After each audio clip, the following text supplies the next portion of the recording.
ईर्ष्या, जलन, द्वेष, ये हमारे सबसे बड़े शत्रु हैं। क्यों? क्योंकि हमारे सबसे बड़े शत्रु वो होते हैं जो हमें सबसे अधिक हानि पहुंचाएं, और हमारी सबसे बड़ी हानि होती है समय की हानि।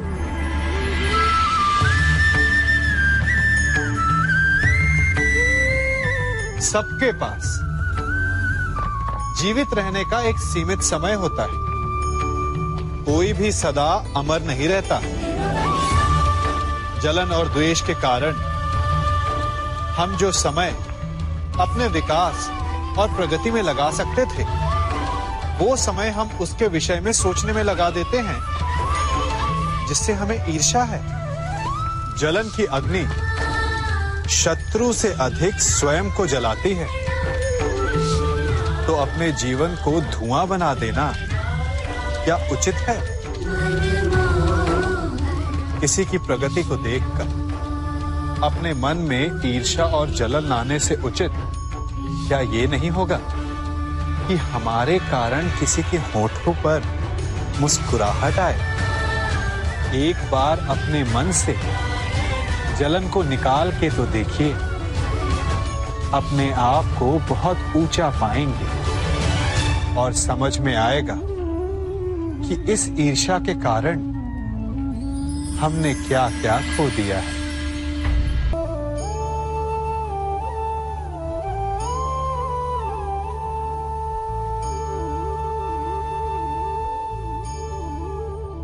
विश्वास ये केवल शब्द नहीं, ये वो नींव है जिस पर मनुष्य का जीवन टिका हुआ है।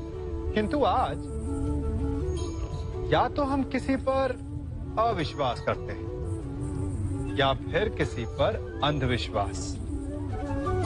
दोनों ही परिस्थितियां घातक होती हैं, क्योंकि जहां अविश्वास हमारे मन में भय और असुरक्षा को जन्म देता है, वहीं अंधविश्वास आक्रोश को। तो प्रश्न ये उठता है कि विश्वास की परिभाषा क्या है? विश्वास की परिभाषा जाननी है तो अपने मन से पूछिए। पहले स्वयं पर विश्वास कीजिए कि आप इस संसार के सबसे महत्वपूर्ण व्यक्ति हैं, और ये विश्वास आपको अपनी शक्ति का ज्ञान करवाएगा,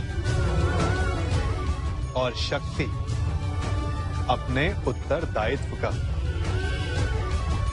और फिर अपने आप लक्ष्य मिल जाएगा, मार्ग मिल जाएगा। गर्व, अभिमान और अहंकार, ये तीनों सुनने में एक जैसे लगते हैं, परंतु तीनों का अर्थ भिन्न होता है और परिणाम भी। तीनों का आरंभ प्रेम से होता है। स्वयं से प्रेम, परिश्रम हमारे मन में गर्व को जन्म देता है, और सफलता अभिमान जगाती है। यहां तक ठीक है, परंतु जब ये भावना अहंकार बन जाती है, तब वो समस्या बन जाती है, क्योंकि सबसे बुरा अंत अहंकारी का ही होता है। परंतु मनुष्य के लिए पहेली यही है कि पहचाना कैसे जाए कि अहंकार जग गया है और उसका दमन आवश्यक है। इसका उत्तर मैं नहीं, आपका मन देगा। जब तक आप स्वयं से प्रसन्न हैं, जब तक आप सबसे ऊंचा उठने का प्रयास कर रहे हैं, तब तक ठीक है। परंतु जब आपके मन में दूसरों को नीचा समझने का भाव आ जाए, तो सावधान हो जाइए, क्योंकि यही अहंकार है। जो वास्तव में आपको हीन कर रहा है।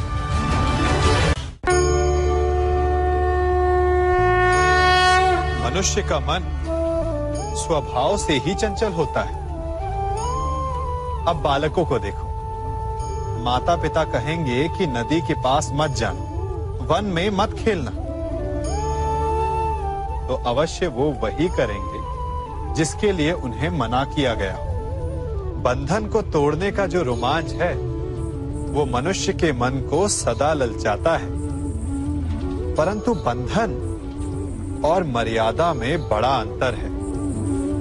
कभी कभी बंधन तोड़ना उचित होता है, परंतु मर्यादा तोड़ना नहीं,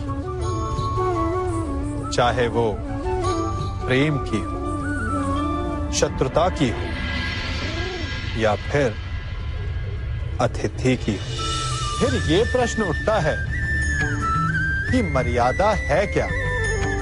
हमें कैसे भान हो कि किस सीमा को हमें पार नहीं करना चाहिए? जैसा व्यवहार आप किसी दूसरे से अपने लिए चाहते हैं, वास्तविकता में वही आपकी भी मर्यादा है। जो सीमा आप किसी दूसरे को पार नहीं करने देना चाहते, वही सीमा आपकी भी है। जिस दिन से आप अपने मन से ये प्रश्न करना प्रारंभ कर देंगे, तब से ना आपसे कोई मर्यादा भंग होगी, ना ही कोई अपराध होगा। कदाचित इसीलिए कहा जाता है कि जब आपका मन नियंत्रण में हो, तो आपके हृदय के साथ साथ ईश्वर आपके मन में भी वास करता है। जिससे आप अपनी मर्यादा का प्रश्न पूछोगे, तो वो कभी अनुचित उत्तर नहीं देता।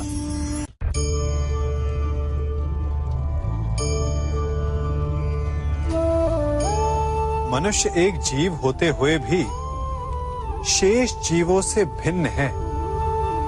क्यों? कारण मनुष्य जीवन समाप्त होने के पश्चात भी जीना चाहता है, और इसका केवल एक ही मार्ग है, सम्मान, जो मनुष्य के मृत्यु के पश्चात भी जीवित रहता है। उस सम्मान को पाने के लिए मनुष्य वर्षों प्रयास और परिश्रम करता है, और ऐसे में शत्रु के लिए सबसे सरल लक्ष्य बन जाता है आपका सम्मान। हम अपने शत्रु का अपमान करके उसके वर्षों से कमाए सम्मान को छिन्न भिन्न कर देना चाहते हैं, परंतु कर्म करने से पूर्व परिणाम पर एक बार विचार अवश्य कर लीजिएगा। वर्षों से संचित शत्रु के मान को भंग करके आपको संतोष अवश्य मिल सकता है, परंतु वो शत्रु अपने जीवन के शेष हर पल को उस अपमान के प्रति उत्तर में लगा देता है। इसीलिए सावधान रहिए। किसी का अपमान करना स्वयं आपके लिए भी हानिकारक सिद्ध हो सकता है।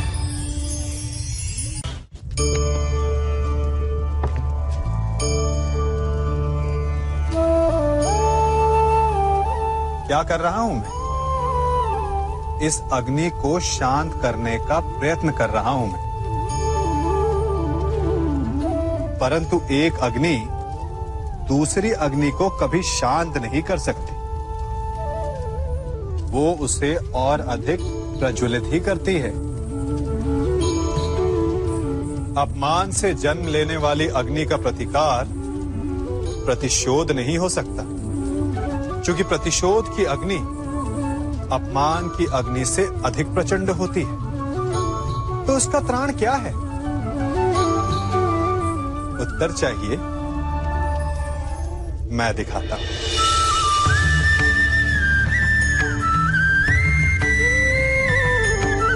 ये लकड़ी है शांति की, ठंडी, गीली।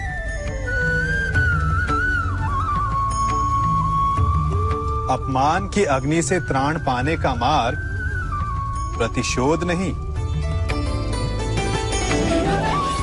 शांति है, स्वयं का विकास। अपने आप को इतना बड़ा बना लो कि आपका शत्रु आपका अपमान करने का प्रयास ही ना कर पाए। अन्यथा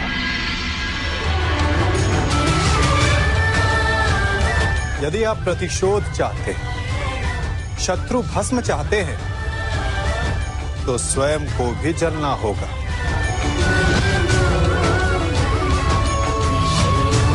क्योंकि प्रतिशोध की अग्नि स्वयं को भी जलाती है, और ऐसा आप कदापि नहीं चाहेंगे, है ना?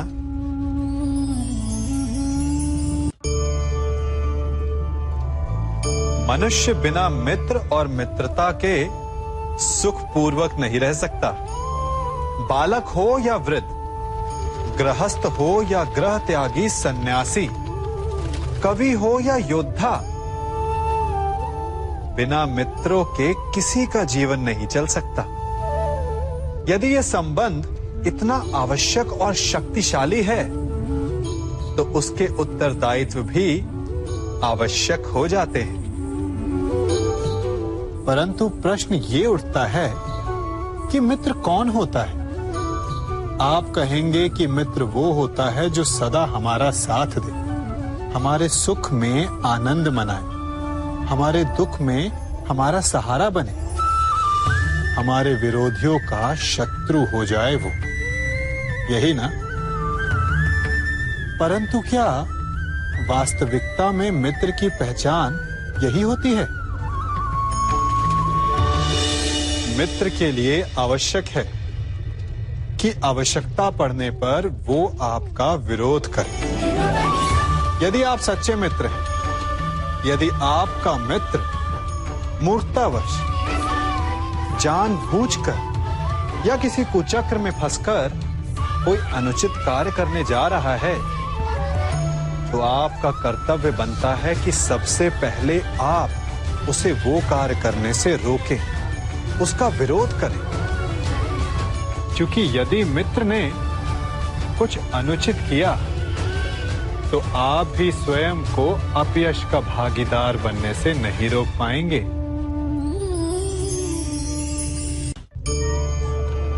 कभी किसी के यहां अतिथि बनकर गए हो? क्या अपेक्षाएं होती हैं आपकी? कि आपका स्वागत हो, सम्मान हो, यही ना? अवश्य कि आपका सत्कार करने वाला मन से ऐसा कर रहा है, या उसके मन में कोई खोट है?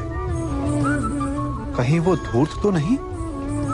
क्योंकि धूर्त का सत्कार भी विनाशकारी ही होता है।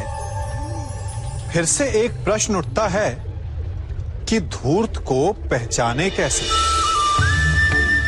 कभी सर्प को देखा है? उसके निकट जाओ तो फुफकारता है, दूर रहने की चेतावनी देता है। और यदि वही सर्प आपके निकट आकर नृत्य करने लगे तो विचित्र नहीं लगेगा आपको?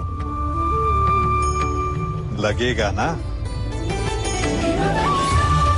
उसी प्रकार किसी के स्वभाव में यही विचित्रता आना धूर्तता का लक्षण है।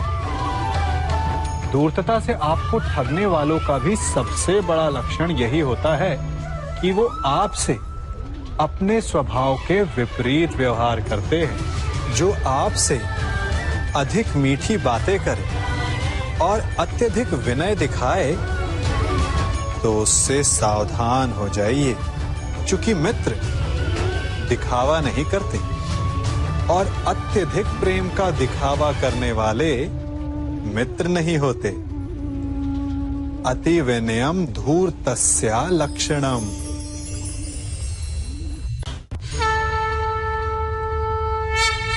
जन्म से लेकर जीवन पूर्ण होने तक हम आगे बढ़ने का स्वप्न देखते हैं, नए नए लक्ष्य पाने का प्रयास करते हैं, परंतु जीवन में सदैव आगे बढ़ना भी ठीक नहीं होता। अब आप कहेंगे कि ये ग्वाला हमें कौन सी उल्टी पट्टी पढ़ा रहा है, परंतु सीधे जाने का मार्ग कभी कभी उल्टी सीख से ही आता है।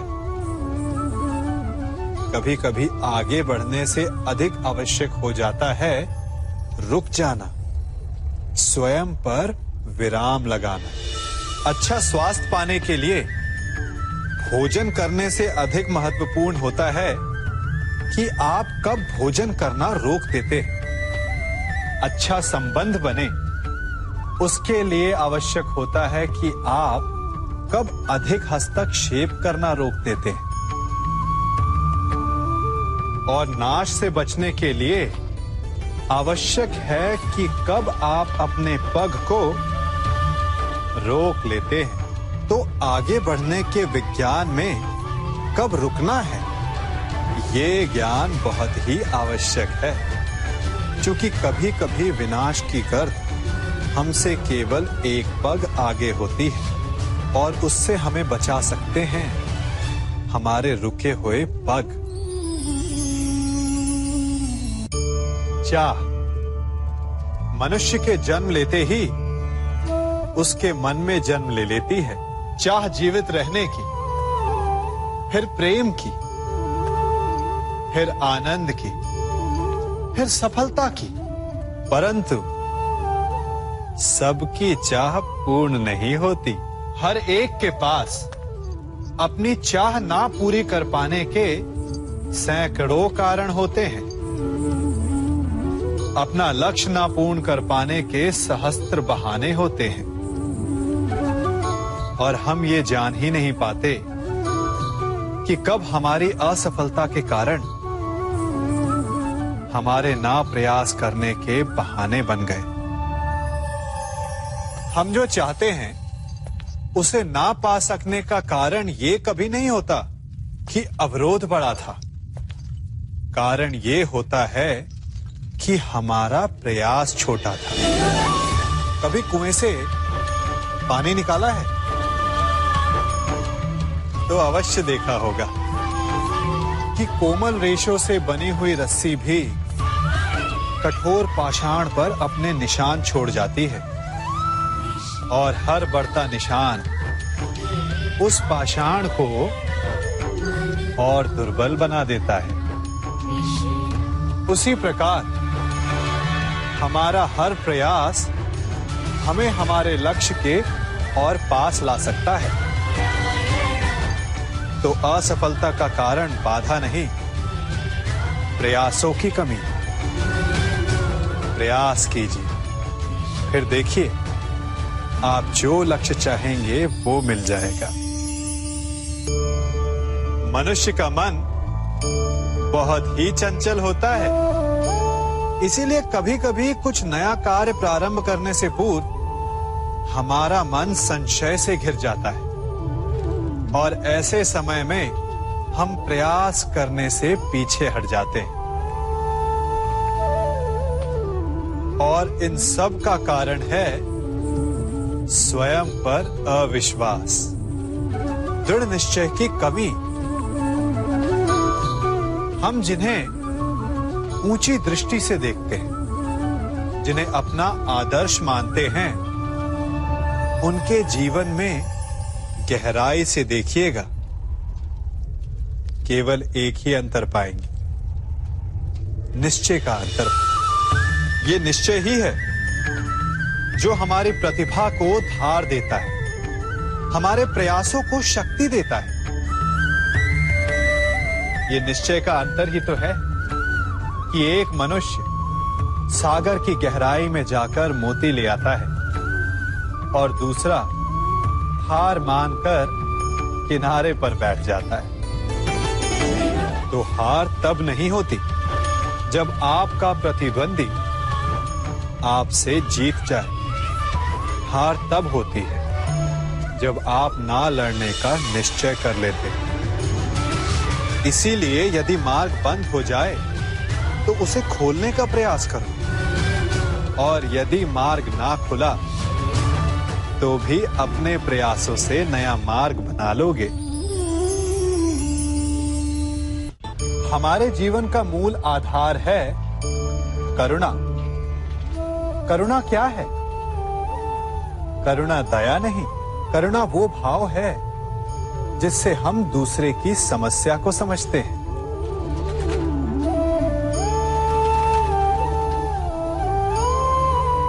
उसकी कठिनाई को अनुभव करते हैं।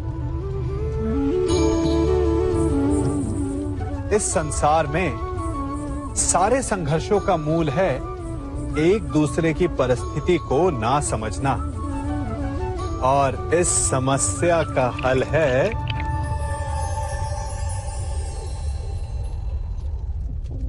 करुणा। करुणा किसी पशु पक्षी के प्रति हो या किसी मनुष्य के प्रति, ये आपके जीवन में कलेश और संघर्ष जैसी भावनाओं को दूर रखती है। और जिस दिन आप दूसरे को करुणा के दृष्टिकोण से देखेंगे, आपको उसकी समस्या समझ आएगी और उसे आपकी, और उस दिन हर संघर्ष का अंत हो जाएगा। परिवर्तन सृष्टि का नियम है, परंतु किसी न किसी कारणवश हम स्थिर हो जाते हैं, परिवर्तन का विरोध करने लगते हैं, और इसलिए हमारे विचार तालाब के ठहरे हुए जल की भांति हो जाते हैं, मैले हो जाते हैं। यदि इस जल की भांति निर्मल रहना है, स्वच्छ रहना है, तो बहना सीखिए, समय के साथ चलना सीखिए, परिवर्तन का स्वागत करना सीखिए।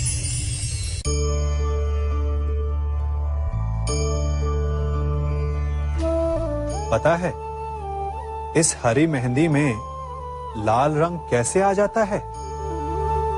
कष्ट सहकर।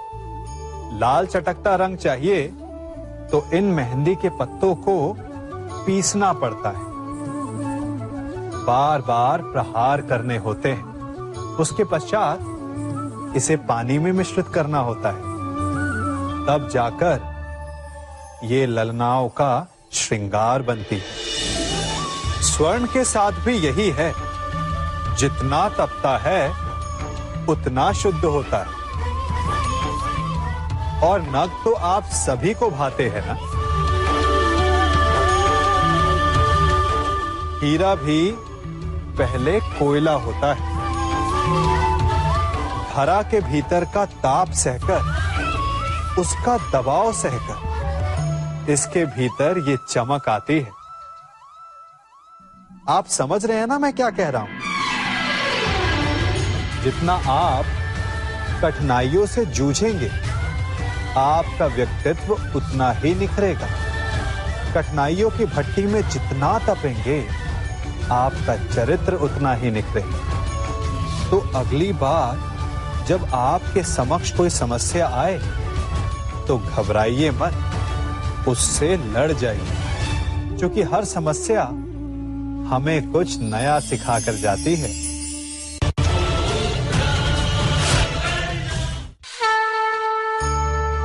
मनुष्य है ना हम, भय तो लगेगा ही। भय धन हानि का हो या मान हानि का, आप भय को बुरा समझते हैं ना। भय हानिकारक हो सकता है, परंतु लाभदायक भी।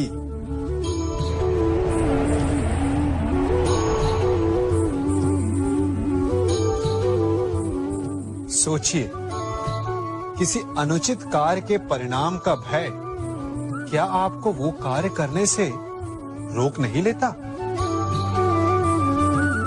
रोकता है, परंतु अनुचित कार्य हो जाने के पश्चात उसे संसार के समक्ष ना लाने देने का भय हमें एक के पश्चात दूसरी भूल करने पर विवश करता है।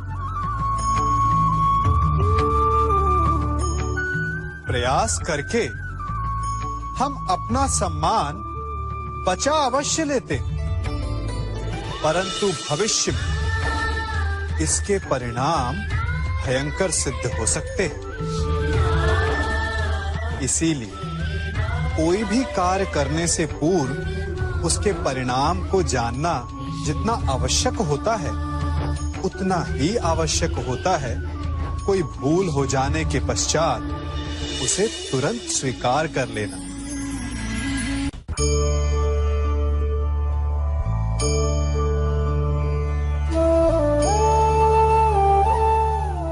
आप जिनसे प्रेम करते हैं, सदा उनके समीप रहना चाहते हैं, नहीं चाहते कि कभी अपनों से दूर होना पड़े, बिछड़ना पड़े।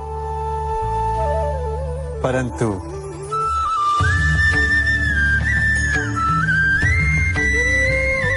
एक समय के पश्चात अपनों से दूर हो जाना उन्नति के लिए आवश्यक है।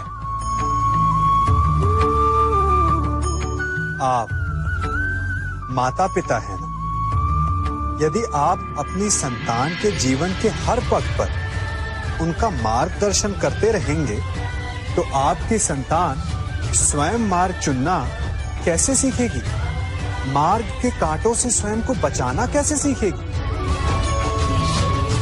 इसीलिए एक समय के पश्चात अपनों से बनाई गई दूरी सदा लाभदायक रहती है।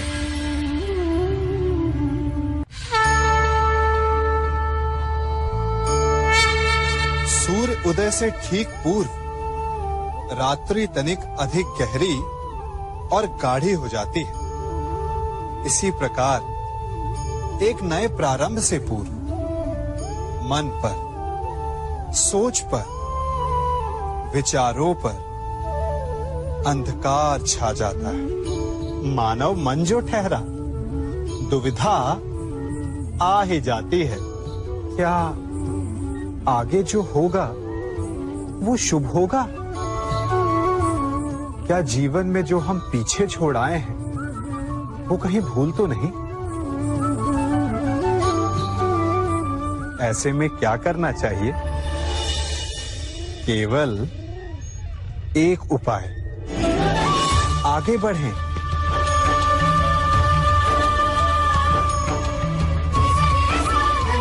क्योंकि आगे बढ़ने के लिए हमें अपने पांव से उस धरा को ढकेलना पड़ता है जिस पर हम खड़े हैं। जहां मार्ग ना हो वहां लक्ष्य नहीं भूलना चाहिए। बस एक नया मार्ग बनाने का परिश्रम करना चाहिए। चूंकि नया मार्ग बना तो लक्ष्य मिलेगा ही, और यदि लक्ष्य नव निर्माण का हुआ तो मार्ग भी बनेगा।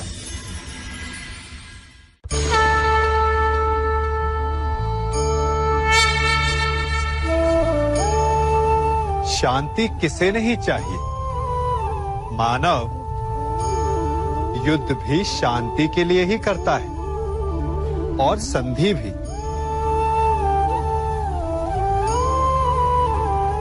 आप में से कुछ कहेंगे कि आगे बढ़ने के लिए सदा संघर्ष ठीक नहीं होता, संधि का मार्ग ठीक है। क्योंकि शक्तिशाली को परास्त करने के लिए हमारी भी शक्ति का क्षय होता है। वो शक्ति जिसे हम विकास में लगा सकते हैं। परंतु शक्तिशाली से मित्रता करने से पूर्व क्या ये जान लेना उचित नहीं कि शक्तिशाली का मंतव्य क्या है? कहीं उस संघर्ष से बचकर हम एक बड़े उत्पात को तो जन्म नहीं दे रहे? क्योंकि सर्प से मित्रता आपको शांति नहीं देती, अपितु सर्प को अवसर देती है कि भविष्य में वो आप डस सके।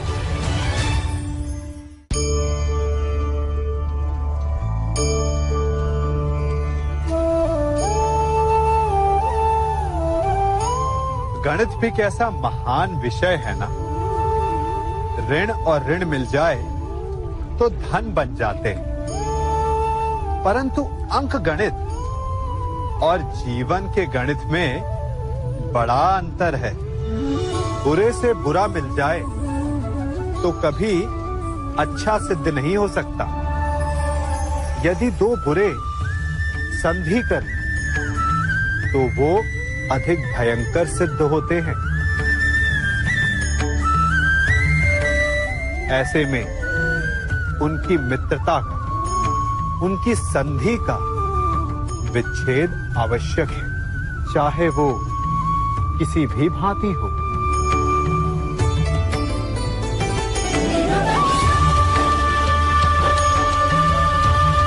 यदि खूंटा धरती में फंस जाए तो सदा खूंटे पर प्रहार नहीं करते, कभी कभी धरती को भी खोदना पड़ता है। इसीलिए श्रेष्ठ यही है कि संधि करने से पूर्व विचार कर लिया जाए। यदि परिणाम भयंकर दिखे तो उससे उसका विच्छेद कर दिया जाए।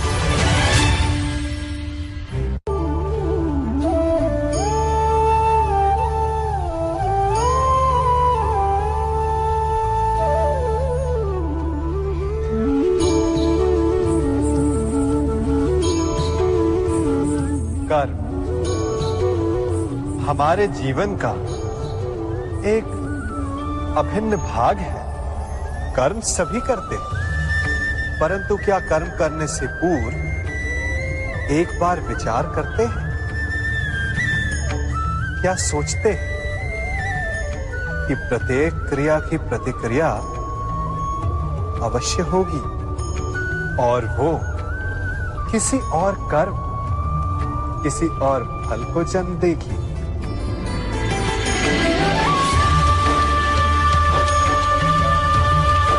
ये झूला एक बार झुलाओ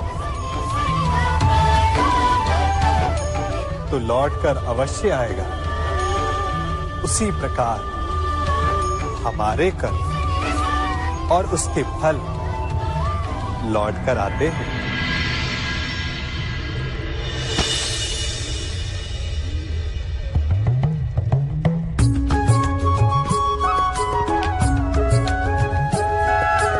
फल से स्मरण हुआ, इस वृक्ष के आम बड़े मीठे हैं।